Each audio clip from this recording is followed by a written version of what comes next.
아멘. 하나님의 말씀 사도행전 12장입니다. 인쇄가 좀 잘못된 것 같아요. 주보에. 사도행전 12장 1절에서 12절까지입니다.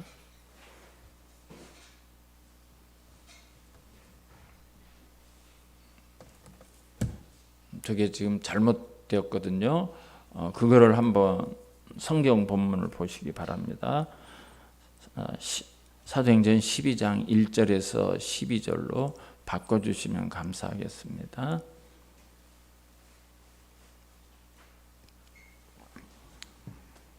제가 1절에서 12절까지 봉독해 드리겠습니다. 그때에 헤롯 왕이 손을 들어 교회 중에서 몇 사람을 해하려 하여 요한의 형제 야고보를 칼로 죽이네. 유대인들이 이 일을 기뻐하는 것을 보고 베드로도 잡으려 할세.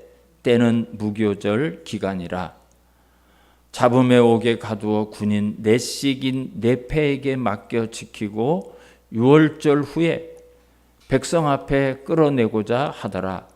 이에 베드로는 옥에 갇혔고 교회는 그를 위하여 간절히 하나님께 기도하더라.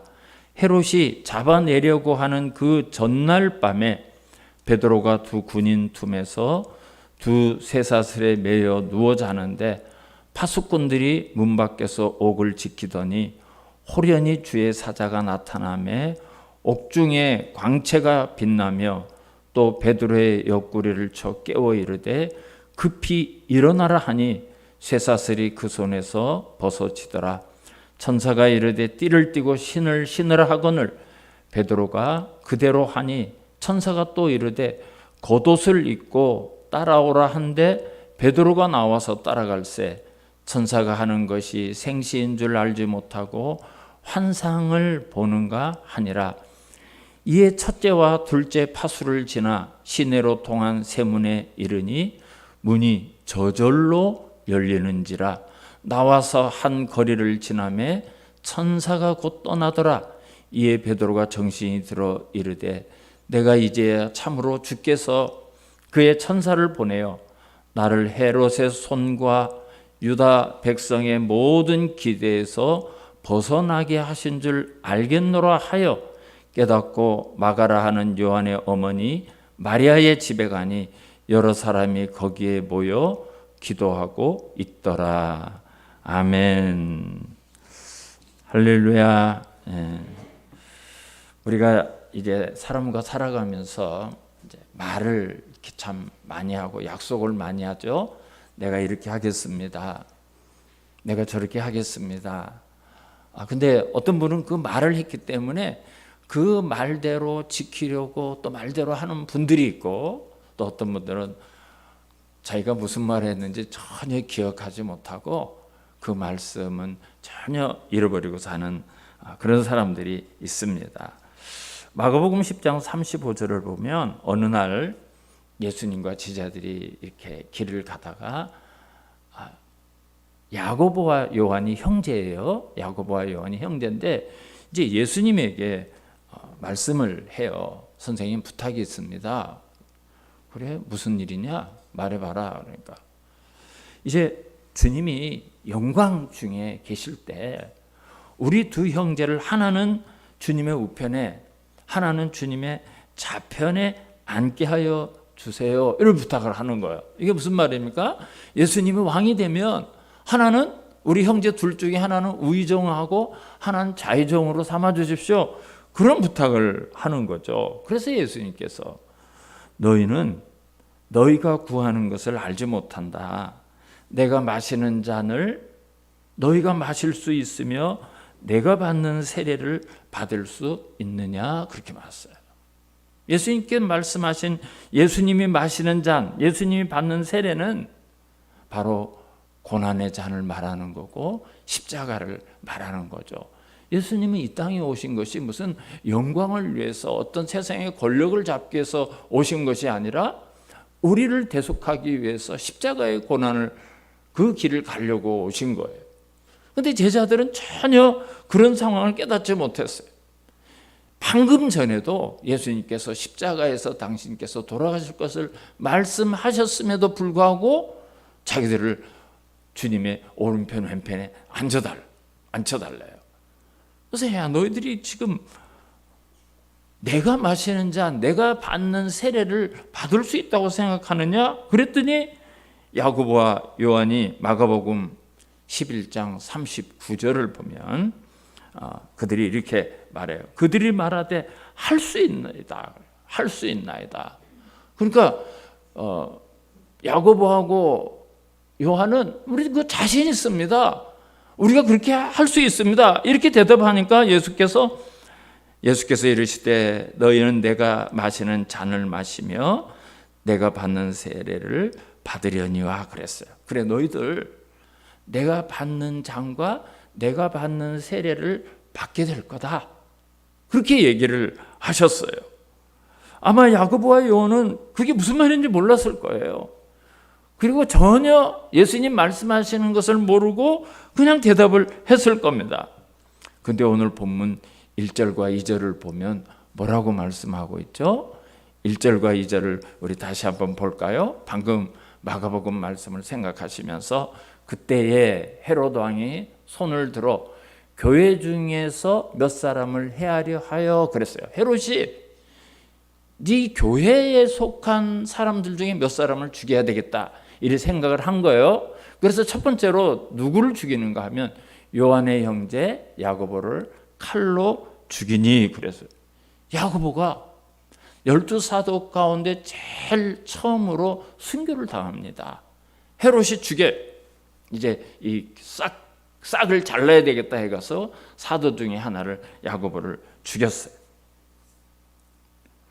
근데 유대인들이 이렇게 사도를 죽이는 것을 보고 어떤 반응을 나타냈는가 하면 3절을 한번 보시기 바랍니다. 유대인들이 이 일을 기뻐하는 것을 보고 베드로도 잡으려 할새 때는 무교절 기간이라 그랬어요. 유대인들의 반응이 어떻게 나타나면 기뻐했어요. 교회의 지도자를 죽이는 것을 기뻐하고 헤롯이 야 이거 봐라 사도들을 죽이니까 사람들이 기뻐하네. 내 지지율이 올라가네. 대표자가 누구지? 베드로라는 사람입니다. 베드로를 잡아서 죽여라. 이런 명령을 해서 베드로를 체포가 된 겁니다. 사랑하는 성도 여러분, 이것이 바로 진리와는 전혀 상관없이 백성들의 여론만 의식해서 정치를 하는 사람들의 전형적인 모습입니다. 이게 정치하는 사람들의 모습이에요. 이것이 진리인가? 이것이 거짓인가? 이것이 참인가? 이것이 옳은가? 바른가? 거기에는 별로 관심이 없어요. 내 지지율이 올라간다면, 사람들의 여론이 좋아진다면 거길로 가는 거예요. 지금 헤롯에서 중요한 것은 이 안에 참 진리가 있는가? 이것이 선한 일인가 악한 일인가? 그거는 전혀 상관없죠. 사람들이 나에게 환호하고 나를 따르고 나를 지지해 주는 방법이 뭔가 그거에만 목적이 있는 거예요. 여러분, 제가 지난주 2주간에 걸쳐서 그리스도인과 정치에 관해서 말씀을 드렸어요. 정치라는 것이 그래요. 정치의 속성이라는 것이 이렇습니다. 이게 옳은가 그른가 거기가 중요하지를 않는 거예요. 말은 그렇게 하지만 사람들이 와 몰리고 박수치고 지지율이 올라가 방법으로 막 따라가는 게 정치의 속성입니다. 그래서 우리가 그런 상황 가운데 언제나 말씀이 무엇을 가르치고 있는가 그걸 알아야 된다는 것을 말씀을 드린 거예요. 헤롯은 고민 한번 하지 않아요. 고민 한번. 백성들이 좋아하니까 그냥 야고보도 죽이려고 체포를 했어요. 근데 그때가 6월절이에요.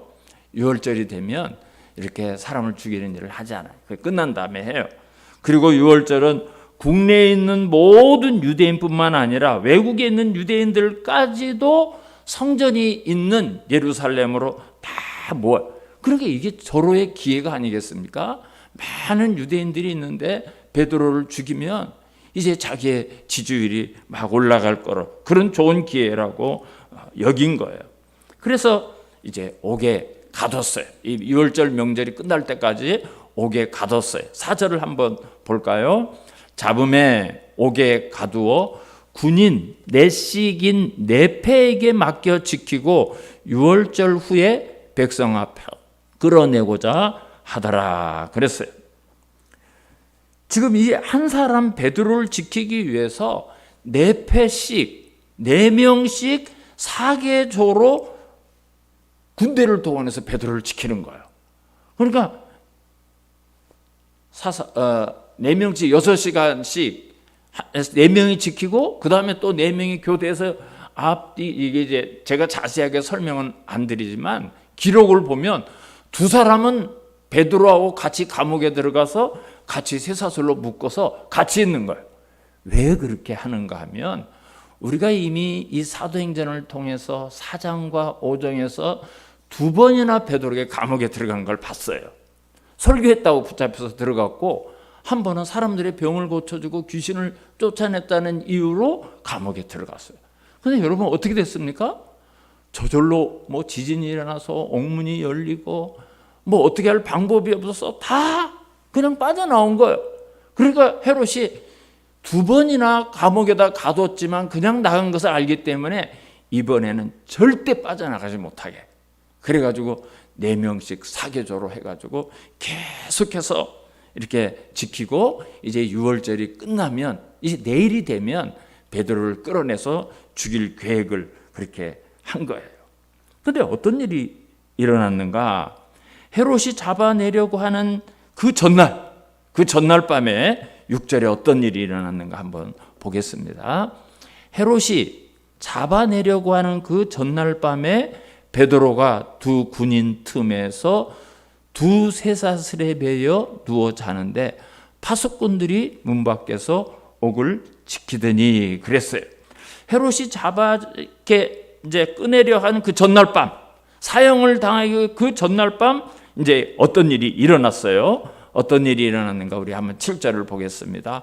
호련히 주의 사자가 나타나매 옥중에 광채가 빛나며 또 베드로의 옆구리를 쳐 깨워 이르되 급히 일어나라 하니 쇠사슬이 그 손에서 벗어지더라 그랬어요.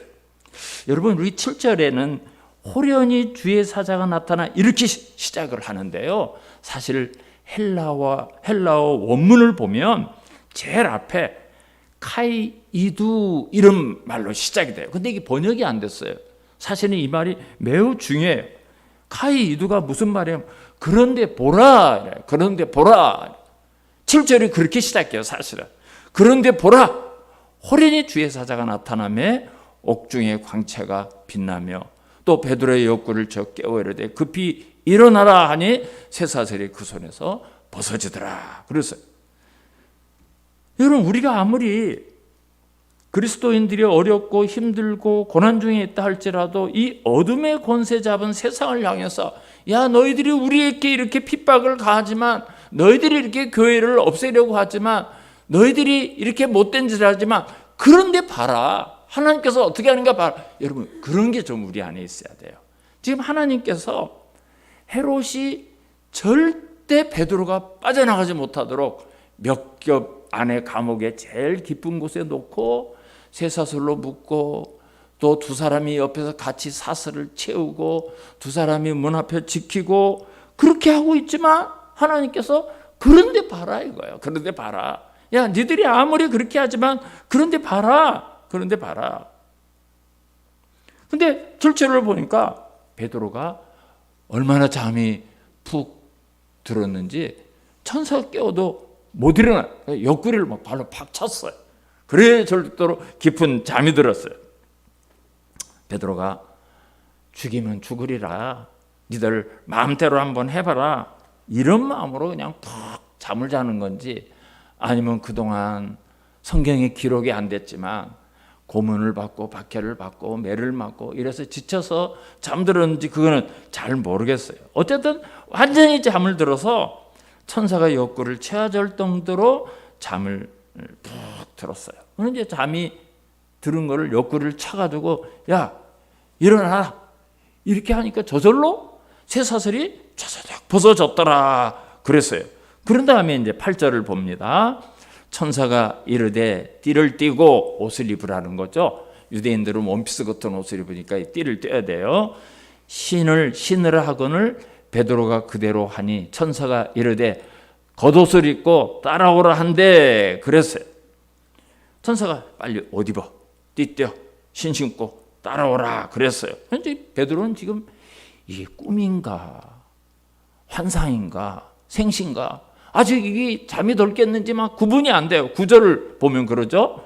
베드로가 나와서 따라갈새 천사가 하는 것이 생시인 줄 알지 못하고 환상을 보는가 하니라. 이게 도대체 어떤 상황인가? 이게 지금 내가 꿈을 꾸고 있는가? 환상을 보여주시는가? 이게 생시에 일어나는가? 전혀 구분을 못하는 거예요.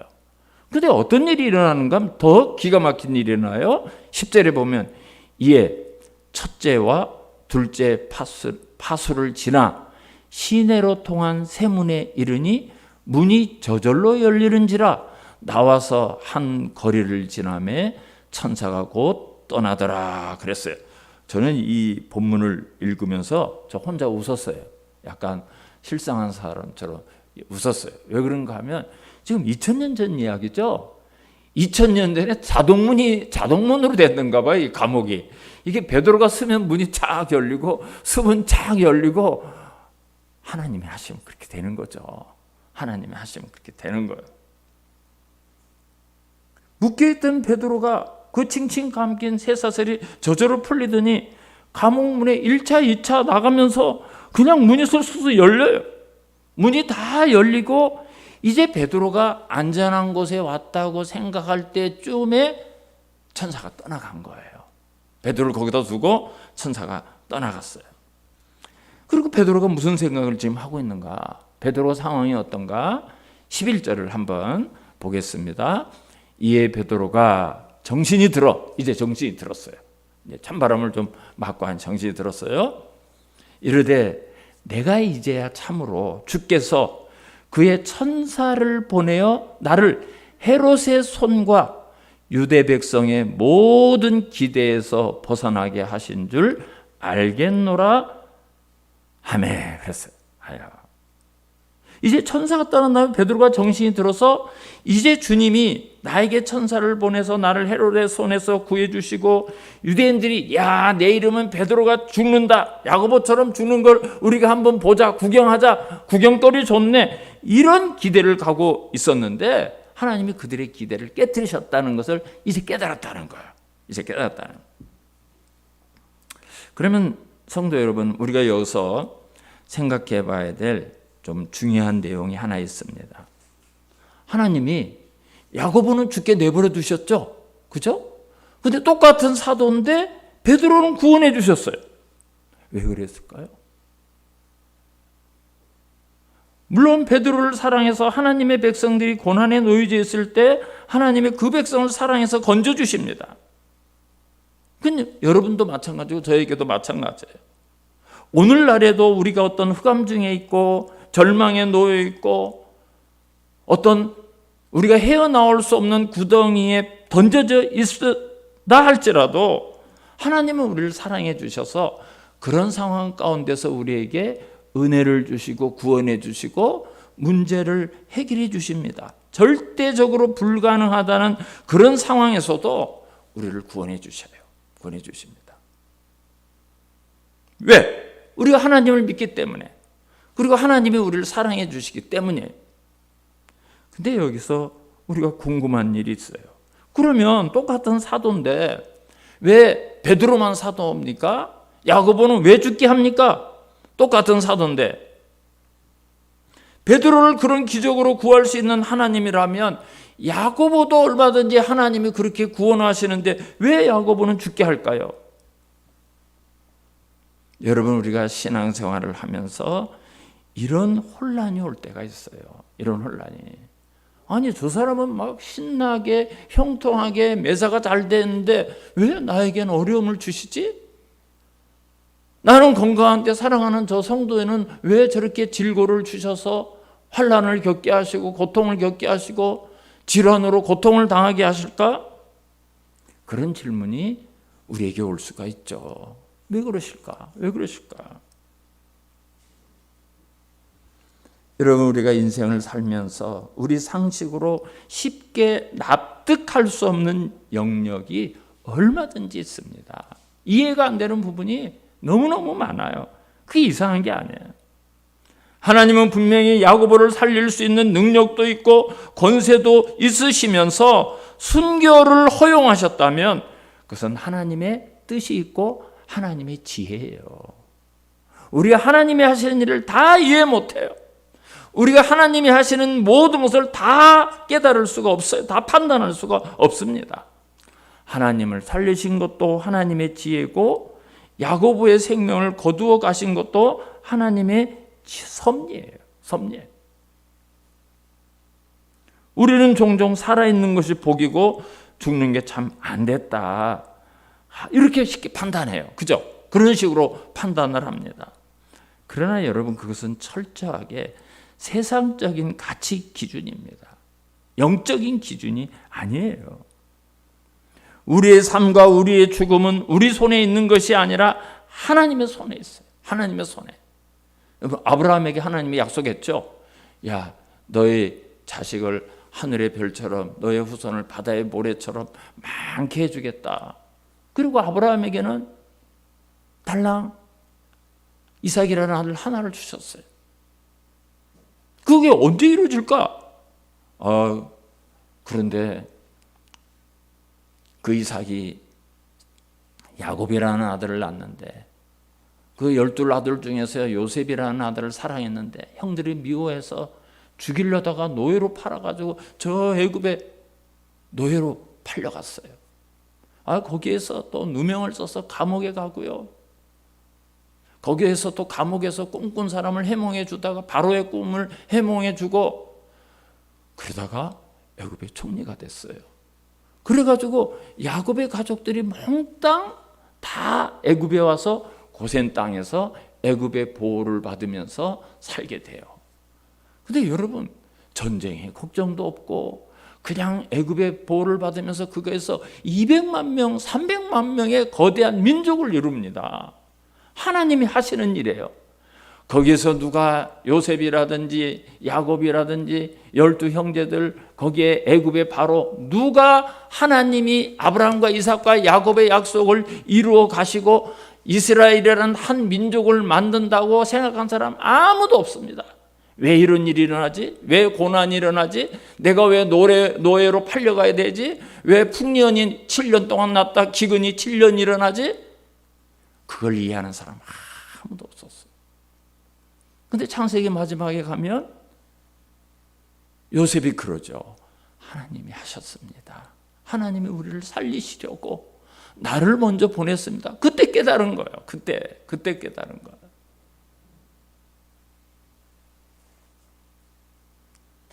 우리는 하나님이 하신 일을 다 이해할 수 없어요. 저와 여러분이 아직 이 땅에 남겨진 것은 아직 하나님께서 우리를 통해서 하실 일이 남아있기 때문이에요. 아직 우리를 통해서 하나님이 일이 남아있기 때문에 그것을 내가 판단하고 내가 결정하는 것이 아니라 하나님의 주권입니다. 하나님의 주권이에요. 우리는 터럭 많지도 이렇게 저렇게 할 수가 없다는 사실을 아셔야 돼요. 그래서 베드로를 끄집어낸 것도 그 철통 같은 감옥에서 끄집어낸 것도 하나님의 계획이에요.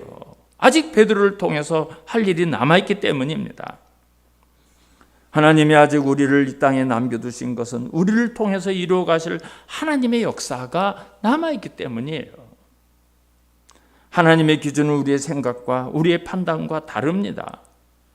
베드로를 통해서 이제 이방의 복음이 전파되는 그 사역, 세워져지는 교회에 대한 할 일이 남아있기 때문에 살려두신 거예요. 그러니까 우리가 생명이 있는 동안, 우리가 이 땅에 살아가는 동안 이 사실을 명심을 하셔야 돼요. 왜 하나님이 나를 남겨두셨는가? 나를 통한 하나님의 어떤 계획이 있고 뜻이 있다는 거예요. 또 어떤 경우에는 아직 우리가 하나님 나라에 갈 만큼 성결해지지 않아서 정말 하나님 앞에 설 수 있는 자격이 안 돼서 이 땅에 남겨두신 경우가 있어요. 주님 앞에 우리가 너무나 부끄러운 모습으로 가는 것이 아니라 그래도 좀 단정한 인생의 삶의 모습을 가지고 그래도 하나님 앞에 덜 부끄러운 모습으로 하나님 앞에 설 수 있도록 우리를 씻고 다듬고 만들어가는 작업을 하시기 위해서 남겨두시는 경우가 있어요. 아직 하나님 앞에 설 수 있는 상태가 안 됐기 때문에. 그러니까 여러분, 우리가 왜 사는가? 왜 여기에 남겨져 있는가?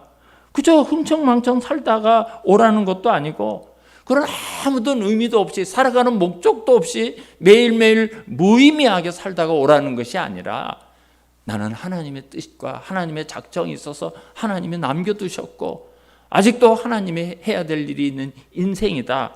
그거를 우리가 아셔야 됩니다. 제가 지난주에 부산의 제 모교회, 제가 양육을 받고 훈련을 받았던 수영로교회 원로 목사님이 소천을 하셔서 목요일 날 새벽에 기차를 타고 밤중에 거기서 예배를 드리고 조문을 하고 올라왔어요. 목사님은 참 여러 가지 우리 후배들에게 또 제자들에게 성도들에게 많은 본을 보여주셨고 은퇴를 하시고도 계속해서 선교제에 가서 막 사역을 하시는데 많은 놀라운 일이 일어나고 또 집회를 많이 하셔요. 우리 교회도 처음 개척할 때 제가 인사를 갔더니 뭘 도와드릴까요? 제가 그때 믿음이 없어가지고요. 교회를 하나 져주세요 이랬어야 되는데 집세가 너무 비싸가지고 좀 부담 좀 해주세요 했더니 한 절반쯤 몇 년 이렇게 대주셨어요. 근데 건강하셨기 때문에 하나님이 불러서 천국 가실 줄 아무도 상상을 못한 거예요. 몇 주 전에 광주에 집회를 가서 거기서 말씀을 전하시고 갑자기 열이 나가지고 막 이렇게 병원에 입원을 했다가 이제 상태가 좋아졌다 소식을 들었는데 갑자기 안 좋으셨어요. 호흡기를 다 떼고 호흡기 다 떼라. 생명 연장하지 마라. 그렇게 하시고 가족과 이제 교회에 유언을 하시고 바로 숨을 거두셨어요. 그렇게 이제 가셨는데 그러니까 우리가 너무나 좀 황당하죠. 섭섭하고 아직도 하실 일이 많고 우리에게 가르치실 일도 많은 그런 스승이요 목사님인데 왜 하나님이 일찍 데려가셨을까? 그렇게 건강하시고 아직 나이도 한참 일하실 때인데 그런 이야기를 했지만 우리가 그렇게 결론을 내렸어요. 이 땅에서 너무 고생을 많이 하셔서 하나님이 위로해 주시려고 이제 천국에서 편히 쉬거라고 부르셨다. 우리 믿는 사람들 그렇게 받아들이고 믿어야지 하면서 서로를 위로했습니다마는 여러분 생과 사는 우리가 결정하는 거예요. 하나님의 주권이에요. 하나님의 주권. 사도 바울은 일찍이 그런 그리스도인의 삶을 알았습니다. 그래서 빌립보서 1장 23절을 보면 내가 그 둘 사이에 끼었다.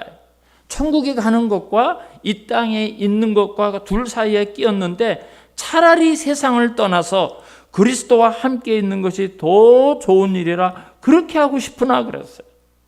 이 땅에 있는 것과 천국에 가는 것 그 둘 사이에서 나 차라리 천국에 가서 주님과 함께 있는 것이 더 좋다. 나 그렇게 되고 싶다.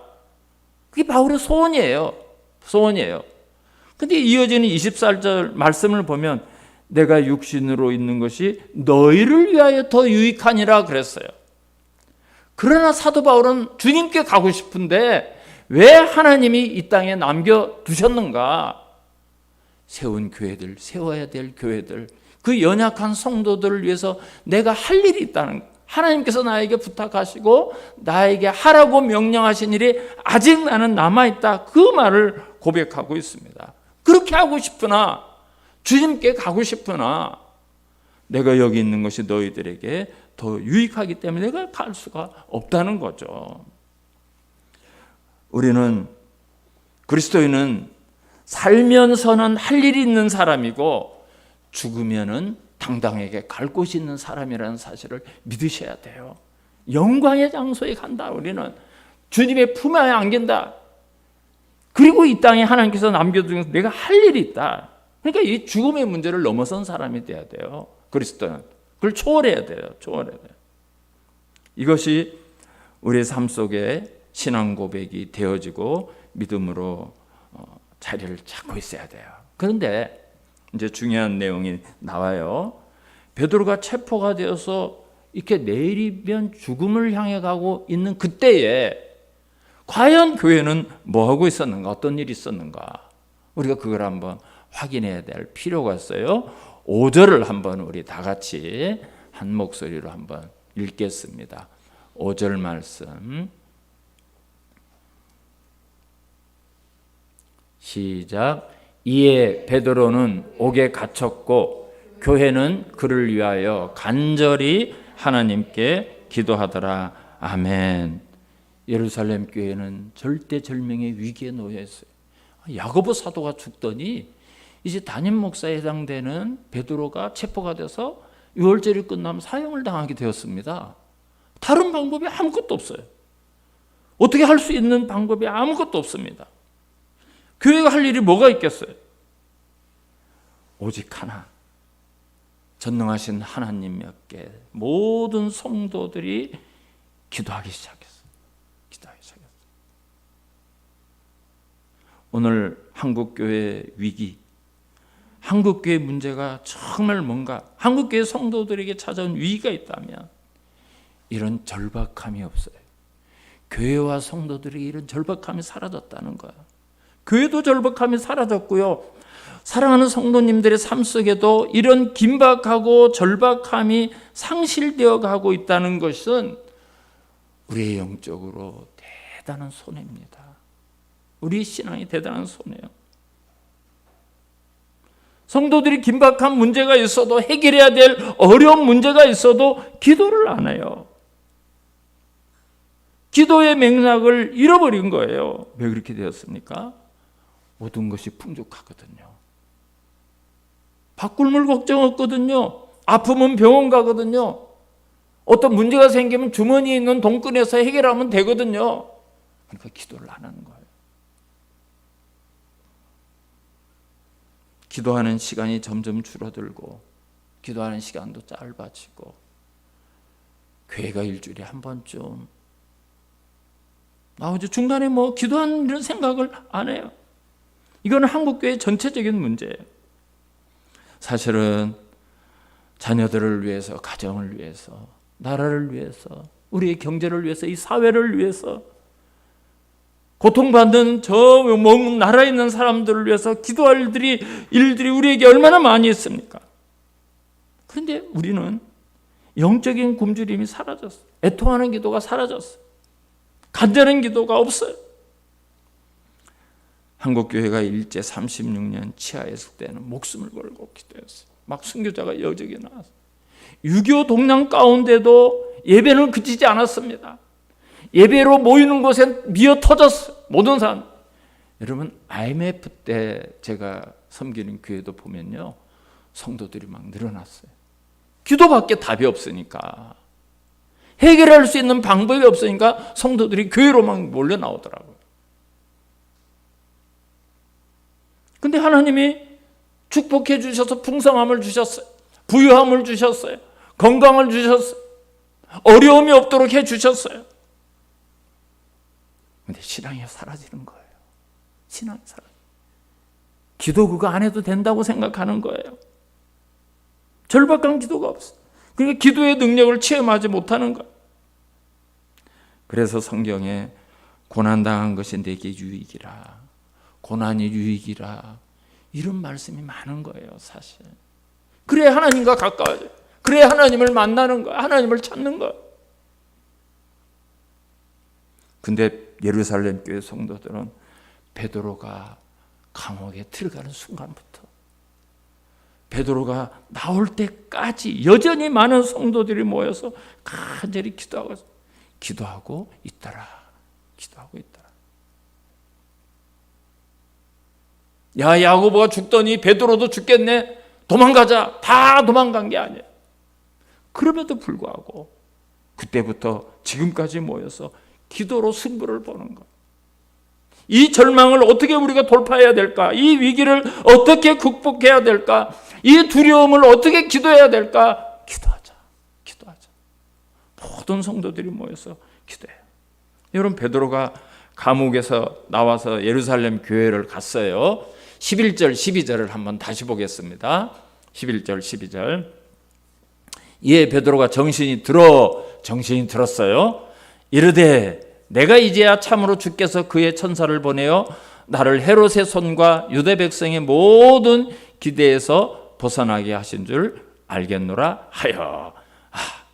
이제 헤롯이나 유대 백성들이 내일 내가 죽는 것을 기대하고 있지만 하나님의 그들의 그 어리석음, 헛됨, 그들의 그 말도 안 되는 기대를 하나님이 깨뜨리셨구나 깨닫고 12절 한번 우리 같이 읽읍시다. 시작. 깨닫고 마가라 하는 요한의 어머니 마리아의 집에 가니 여러 사람이 거기에 모여 기도하고 있더라. 아멘. 마가의 다락방이죠. 이게 바로 예루살렘 교회. 여기서 예루살렘 교회가 이루어지고 있었어요. 근데 여러분, 거기에서 성도들이 기도하고 있었는데요, 정말 웃지 못할 슬픈 그런 해프닝이 벌어지게 됩니다. 베드로가 감옥에서 풀려나서 갈 데가 어디 있어요? 이제 교회, 성도들이 있는 그 교회로 막 갔더니 문을 걸어 잠그고 기도하고 있었던 거예요. 그래서 문을 두드렸어요. 성도들은 기도하느라고 뭐 누가 나와볼 사람이 없고 전부 다 있는데, 거기 엄마를 따라온 로데라는 여자아이가 그냥 기도하는 거 구경하고 왔다 갔다 하다 문을 두드리니까 걔가 쫓아나와가지고 누구세요? 그래. 나다, 베드로다. 얘가 보니까 지금 기도하는 기도의 제목이 감옥에 있는 베드로를 구원해 달라고 모든 성도들이 다 같이 기도하고 있는데 베드로 사도님이 나다, 베드로다 하고 두드리는 거예요. 그러니까 문 열어줄 생각도 안 하고 너무 좋아서, 너무 놀라서 막 쫓아가. 어른들한테 쫓아가. 지금 베드로 선생님이 와 있습니다. 베드로 선생님이 와 있습니다.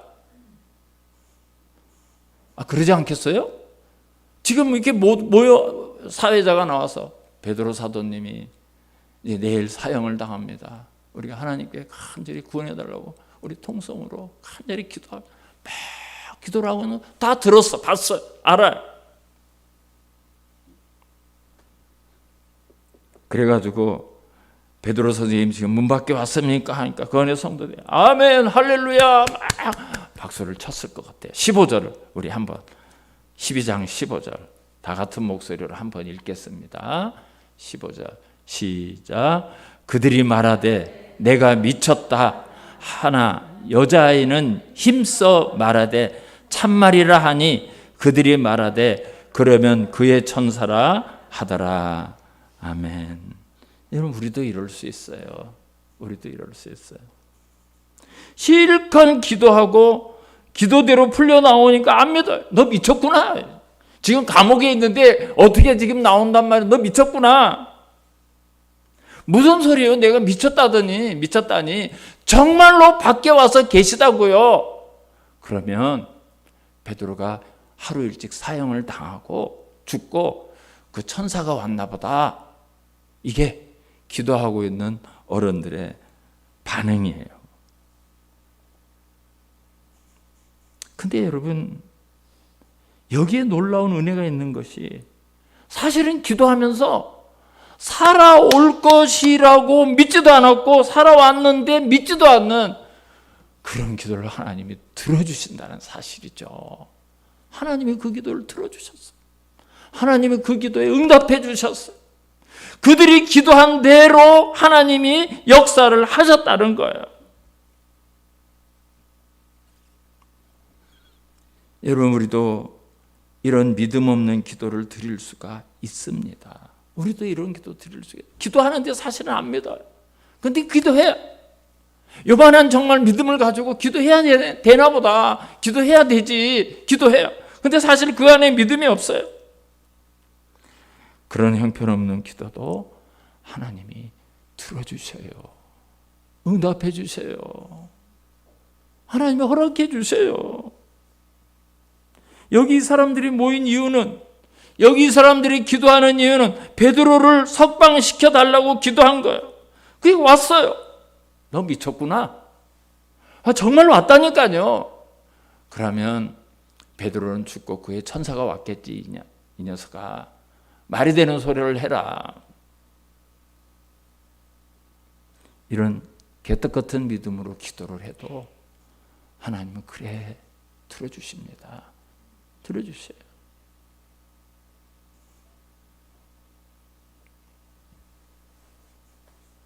그런데 왜 우리는 기도를 안 할까요? 기도할 수 있는데 왜 기도를 안 할까요?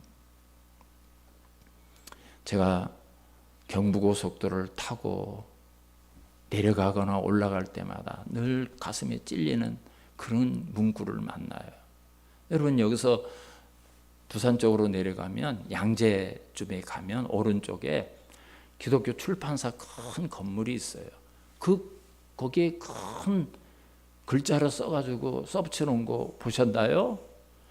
기도할 수 있는데 왜 염려하십니까? 이렇게 딱 써놨어요. 거기 오갈 때마다 감사해요. 자기 출판사 이름, 자기 회사 이름, 자기 제품 이름 써놓지 않고 기도할 수 있는데 왜 염려하십니까? 너무나 고맙고 찔리고 감사하고 늘 정말 은혜 받으면서 그 길을 지나갑니다. 사랑하는 성도 여러분, 기도는 모든 결박을 풀어냅니다. 정말 우리가 정말 오늘 이 사람들과 같이 믿음 없는 기도를 한다 하실지라도 하나님은요, 그거 꾸짖지 아니하시고 책망하지 않고 그 기도 그래 들어주십니다. 우리 성도님들 어떤 고민이 있습니까? 문제가 있습니까? 어떤 절박한 상황과 어떤 아픔이 있으십니까? 기도를 회복하시고 오늘 이 기도를 통해서 하나님께서 어떻게 은혜를 주시는지 우리가 확인했습니다. 기도를 통해서 하나님의 놀라운 은혜를 체험하시기를 주님의 이름으로 축원합니다. 우리 다 일어나